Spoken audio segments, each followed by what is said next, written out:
কিছু হারায় না কভু তোমার মহাবিশ।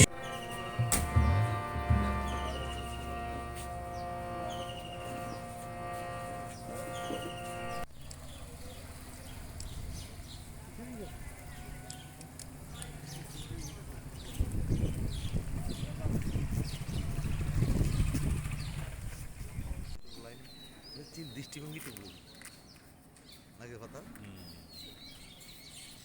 ಕಲ್ಯಾಣವು ಹೋಗ್ತೀವಿ ಹಾಡಾಗೆಲ್ಲ ಸಿಜಿಗಳು আবার আরম্ভ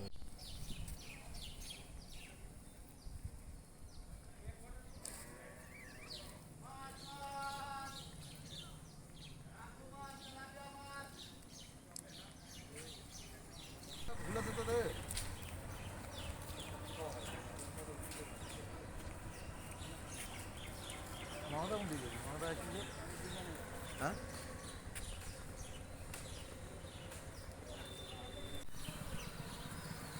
উত্তলটা দিয়ে দড়ি হিসেবে উত্তলটা দিতে জান না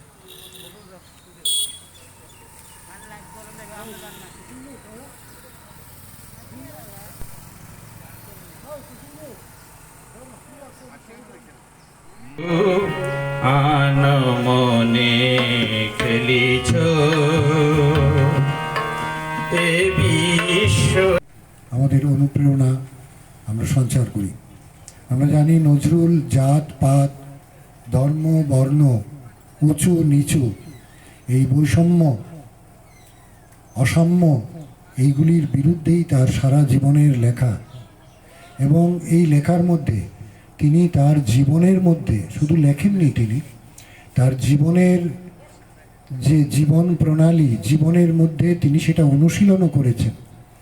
একটা সময় নজরুল দেখা যেত যে নজরুল ব্যক্তিগতভাবে নিজেকে সব ধর্মের অনুসারী মনে করতেন।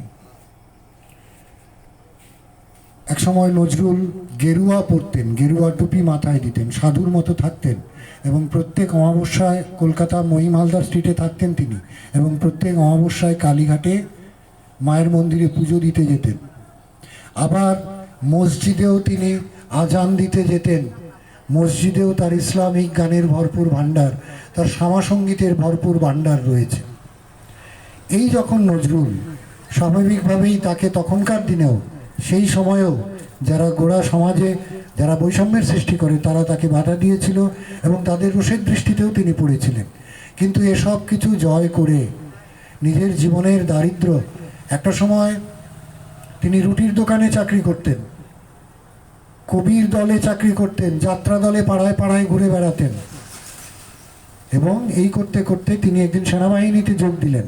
তখন থেকেই তার লেখা, এবং প্রত্যেকটা লেখার মধ্যে দিয়েই তিনি সমাজের এই অসাম্য বৈষম্য অনাচার পুরোহিত মোল্লাতন্ত্র পুরোহিততন্ত্র এগুলোর বিরুদ্ধে তিনি আক্রমণ করেছেন, এবং মানুষের সাম্য, মানুষ সুন্দর সমাজ সুশীল সমাজ এবং মানুষের জীবনে সংস্কৃতির এবং ঐতিহ্যের যাতে প্রভাব থাকে এবং আমরা যাতে সুন্দরভাবে সমাজে থাকতে পারি, এটাই নজরুল চেয়েছিলেন।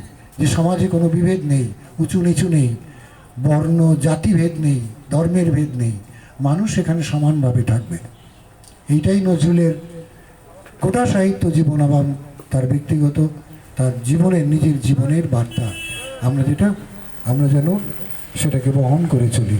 আমি আবারও কবির